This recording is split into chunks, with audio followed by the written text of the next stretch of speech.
Good morning and thanks for joining us again on Issues and Society, a program that discusses trending issues as it affects our day-to-day activities. I am Zainab Ubitin. On today's episode, we shall beam our searchlight on the activities of the microfinance banks in Nigeria. Joining us this morning is the National President of the National Association of Microfinance Banks in Nigeria, in person of Joshua UKUTE. Join us again after the break.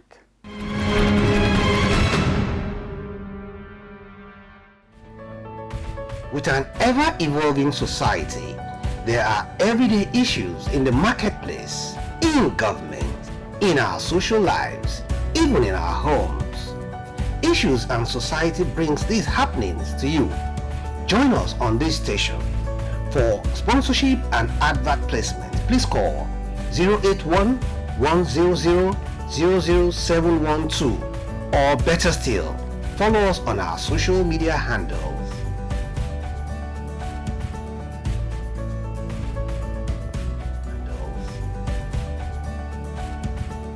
In line with our specialty, we focus on the finance sector with emphasis on the microfinance operators in Nigeria. With us is the National President of the National Association of Microfinance Banks here in Abuja. On the program with me is Mr. Joshua UKUTE, National President. It's a pleasure having you on this show, sir. Thank you very much. Pleasure is mine too. Now, the National Association of Microfinance Banks, you want to tell us, give us a brief background of, this association. National Association of Microfinance Banks is the apex body of all licensed microfinance banks in Nigeria. When at the inception of microfinance banking in Nigeria, 2007, the CBN came out with policy, and in one of the conditions stated in the policy is that there shall be an apex body of microfinance banks in Nigeria that will take up issues that border on capacity building, that border on product development for members, that border on advocacy and the likes. So all licensed microfinance banks belong to the National Association of Microfinance Banks. Yeah, the national president. Yes, I'm the national president. Has it been? Yeah, it's been challenging and interesting. It's been good, serving our members and serving our customers too, our teaming customers. It's been challenging, but we are going by. Now, like every sector of the Nigerian economy, in specific terms, what will you say is the role of the microfinance banks to the growth of the finance sector and indeed the Nigerian economy? Okay, so every economy, it's been said that every economy's growth is usually dependent on the micro, small, and medium enterprises in that economy.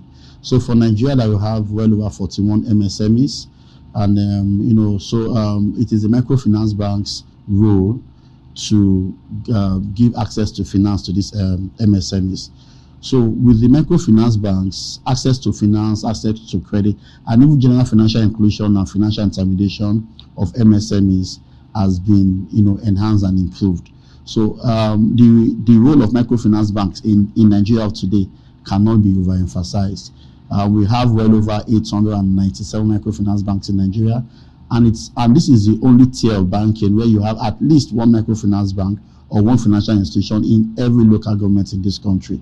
So that means that access to financial inclusion is well improved and enhanced using the microfinance banks. As the national president now, how will you appraise your operations as a microfinance institution? Yes, as a national president, I would say we may not be where we want to be, but certainly we are not where we were yesterday. And for the association, what we do is we support our members to ensure that they deliver on their core mandate to the customers. The customers are the major reasons why we are there. If there are no microfinance bank, there will not be an association. So once the microfinance banks they deliver on their core mandate, then do see further impact positively on the association. So I would say our members are doing well. They are being ingenious, developing new products every day. They are responding to the ever-changing needs of the customers and the economy. Now, looking at the operations of microfinance bankers as well, you have a whole lot of allegations of your members being unnecessarily physical towards their clients in terms of debt recovery, using that phrase. Is there no other method of doing this than being physical? Okay, thank you. Thanks for this question, and I think this is a very good opportunity to explain and to enlighten the public. As microfinance banks, our loan officers, our staff are well trained in the area of collection and debt recovery. However, some of these things you hear and you see, while I'm not trying to absorb the entire industry, but some of these things you see and you hear are done by institutions that are not licensed microfinance banks, because the ordinary person on the road will think that once it's not a commercial bank, it's a microfinance bank. We have microfinance institutions, we have other cooperatives, other self-help groups that are not our members. So, but for our members, we train them. They have been trained to disburse. They have been trained to collect. There are various ways of debt recovery. There is the alternative dispute resolution. There are other ways of recovery there, but our members are not trained to go fisticuffs with customers. Going by what you said now, is it possible for some microfinance banks to operate under the radar without being licensed? And what is your association doing about such, operations? Okay, so our association is basically for, there are once you are a bank, you are licensed by CBN. Yes. Okay, so microfinance banks are licensed by CBN. However, we still have all other manners of all other areas of licensing to lend. If you are not licensed, through the same CBN, not through the CBN. Okay. If you are not licensed to take, if you are to take deposit, they must be licensed to take deposit. So, but we have, for example, cooperatives that are regulated by this. We have non-bank MFIs. Okay, though the CBN oversees the activities, but they're trying to bring them under a particular umbrella so that they can see to more of what they are doing. We have some companies who just have some lending licenses in various states. Various state governments have their various lending licenses regimes that they do. So it's not all about microfinance banks, but people see it as microfinance bank. But for the word, once the word bank is there, that means that you are deposit taking. You can open your shop to the public. You can open your office to the public to come and open an account. If that is who you are, then you are under the Association of Microfinance Banks. Now, there's a trend, on social media where you have a whole lending, platforms, and one want to ask, you want to put those ones also within the portfolio of a microfinance bank, being licensed by the CBN, or who are those people? Okay, so there are digital lenders now. They are fintechs, and I appreciate what the FCCPC is doing in order to sanitize the lending industry, in order to ensure customer protection, to ensure that also to ensure data protection. FCPC has come up with regulation to say if you are lending digitally, you must get approval, you must be licensed you must be approved by FCCPC. So those ones are there. Yeah, and there are other microfinance banks that lend, digitally too. Okay, but they are deposit taking. But there are these other ones that are not deposit taking. Some people put funds together and they feel, we have the skill to lend. We also want to improve access to finance, and they go and do that digitally. Those ones are different. But our members are those who are deposit taking and who also lend according to the provisions of their licenses and under the strict regulation of CBN and NDIC. Now, for most of the microfinance banks, your interest rate is rooftop. People complain. I mean, you guys should be. You guys are more like the grassroots cooperatives where you can just move in there, get some cash, do something. there's a whole lot of complaint about your interest rates. As the national president, you want to tell us about this rate, and what could be done to encourage more people, to see you guys at some level of soft landing rather than profiteering. Okay. So interest rates in the microfinance, we hear this every time.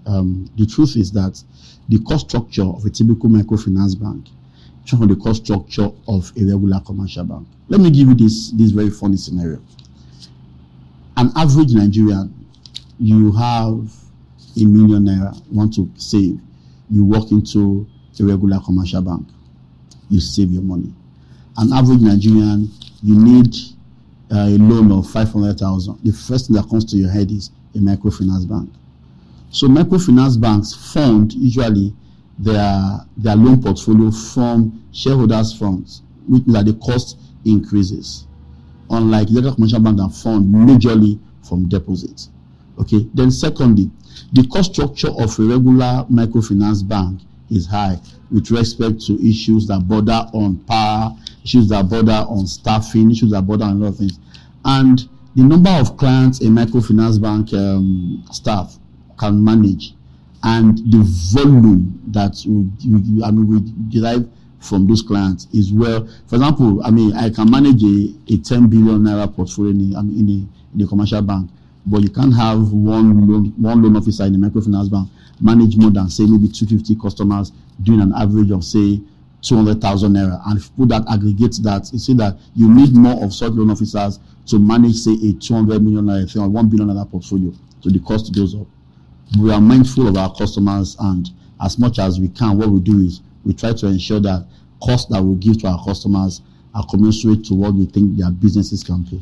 What are those monitoring structures you have to monitor earning members within your association? Okay, so one of the cardinal objectives of the association is what we call self-regulation. And under self-regulation, we have a department here that is called Monitoring and Evaluation Department. So what we do regularly, we visit our members. We are even open to to customers. So say you have any issues with any microfinance bank, our channels are there. You can reach us at any time. You can reach us on our social media handles. You can reach us, generally. And also we have our own way of monitoring customers. So any erring, as a member, any microfinance bank, all we can do, we go see what the bank is doing.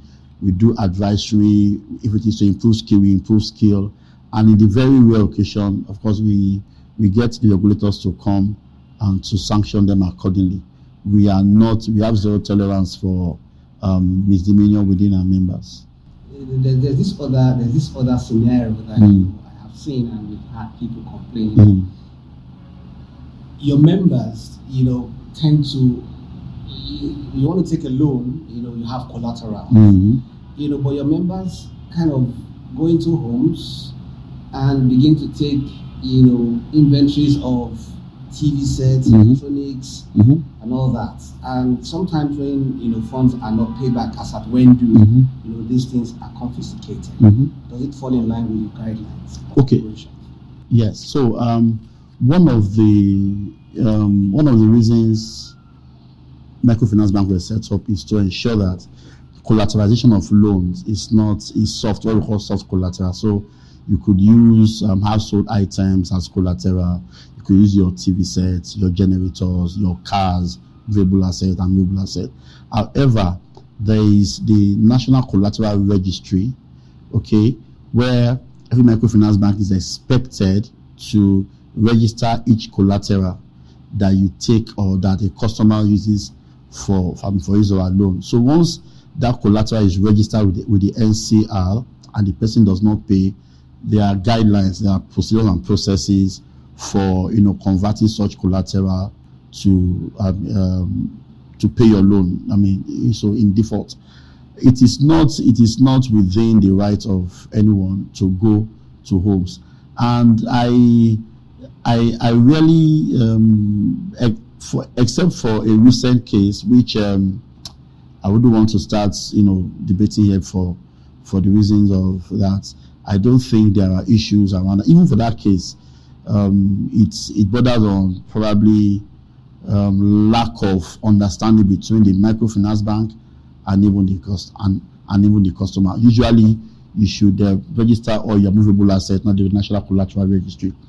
We don't go to homes to pick assets.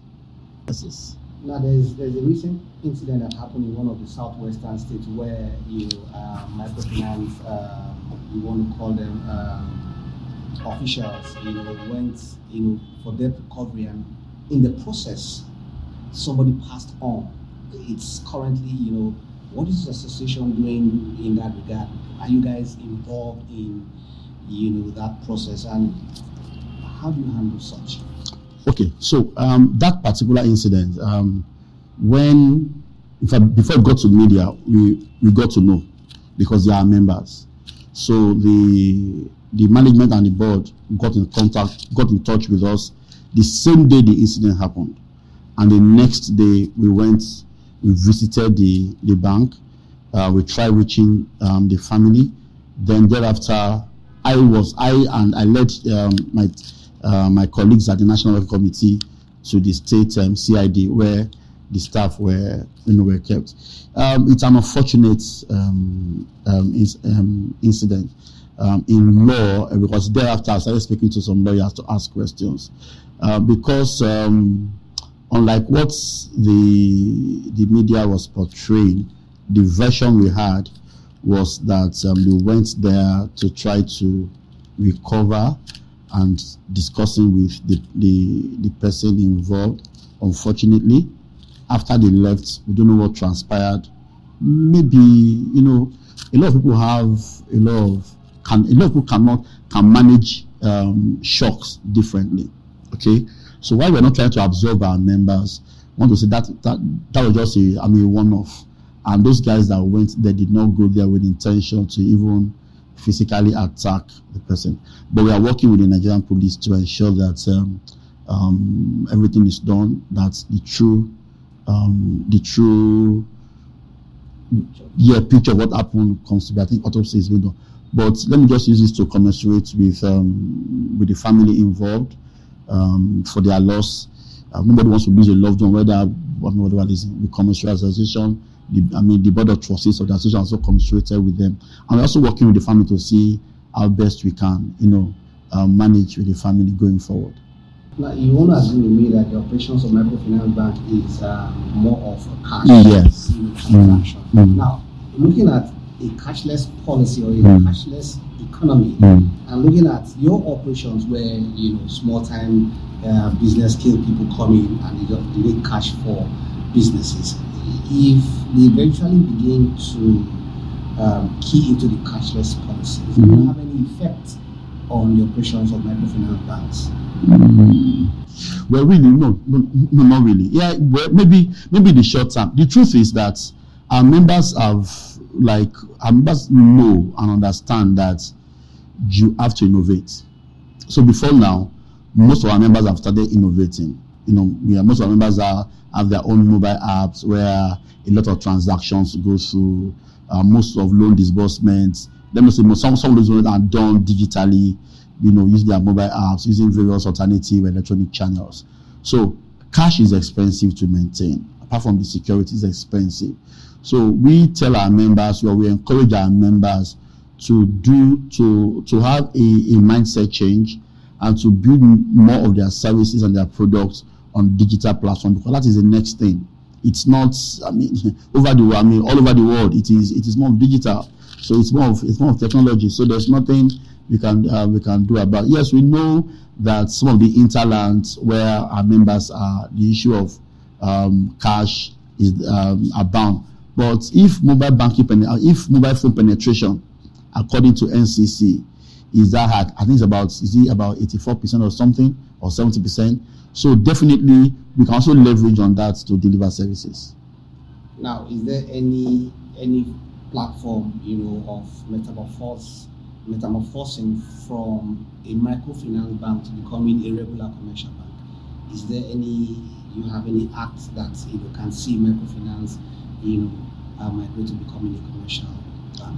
Yes, once the criteria are there, for a microfinance bank, we have the regulator, the stipulated criteria for the tiers of microfinance bank want to be, and for the other commercial banks and whether be it regional banking, there are other criteria. So once a microfinance bank feel that you have met the conditions to become either a regional bank or a national bank or a bank with international affiliate, yes, you can. We have one or two cases in point of a microfinance bank that recently drew the microfinance bank license, and they are now a regional commercial bank. Yes, we have one of our members, a former national bank that has become a commercial bank. Now, again, there's this allegation that you have some of the commercial banks having some microfinance bank work under them, and some feel does not portend well for the finance industry because of the way and manner the microfinance operators go about their businesses. What would you say? What's your take on this? The Nigerian market is so large, is huge.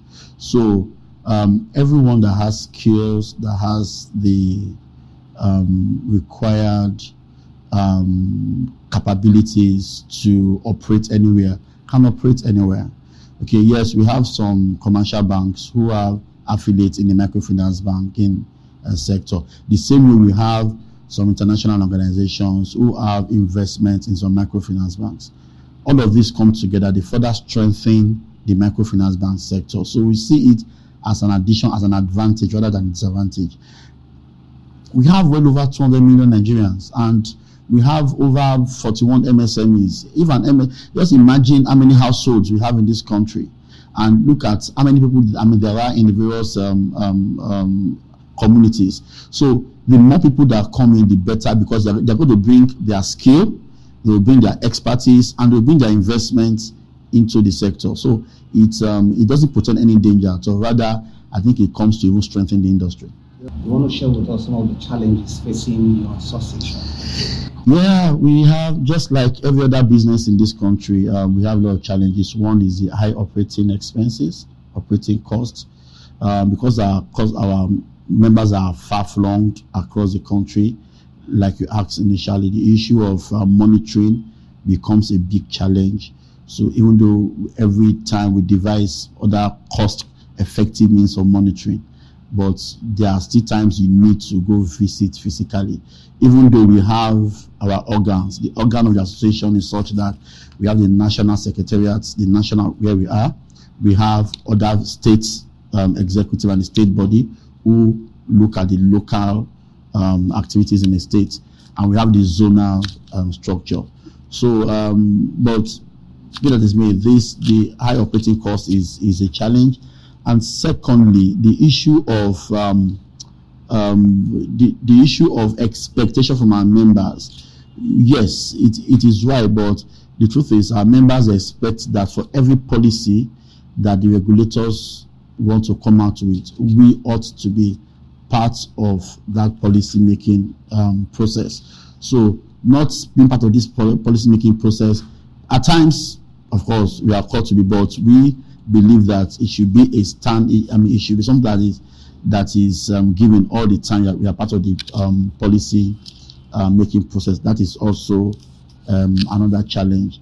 Then I think apart from this, the other ones are the normal challenge that every other businessman in this country faces: 5 trillion assets and giving loans of up to 1.2 trillion loans. It may not be what we expect from a country as big as Nigeria. But for an industry that is self-made, for an industry or for a subsector that is self-made, that does not have direct support from almost anywhere, because microfinance banks are run by individuals who put their resources in that business, and coming together, we have generated about 1.2 trillion naira in loan. That is a remarkable achievement for the microfinance banks. And as an association, very lovely and lofty things that we have done is, one, we are getting to a point where our self-regulation initiative is seeing the light of day, where, for example, right now, most agencies of government, they have any issues with any bank, the first person they call is association. If I even get there first before any other person, I will resolve those things before you get. So it lessens the burden on regulators and agencies of government. And we have also built and developed the capacities of our members in the industry. Then also, as an association, we have developed a lot of some initiatives, one of which is what we call the Microfinance Development Company Limited. It's a sector-led initiative. It's a company where Microfinance Bank comes together, put funds together, and is a fund management company to manage funds on behalf of the sector, and with great ideas. So I think these are some of the things we have achieved. We'd like to say a very big thank you for having me that time for this interview. Thank you so much. Thank you very much. I appreciate this opportunity given to us to speak with you. Well, there you have it, the National President for the National Association of Microfinance Bank in the person of Mr. Joshua. The program continues shortly after this break. Welcome back. Wow, it's so interesting to know that the microfinance banks are contributing hugely to the Nigerian economy. And this is where we call it a day on today's episode. Should you miss today's broadcast, you can follow us on our social media handle. I remain Zainab Obitin. See you next week.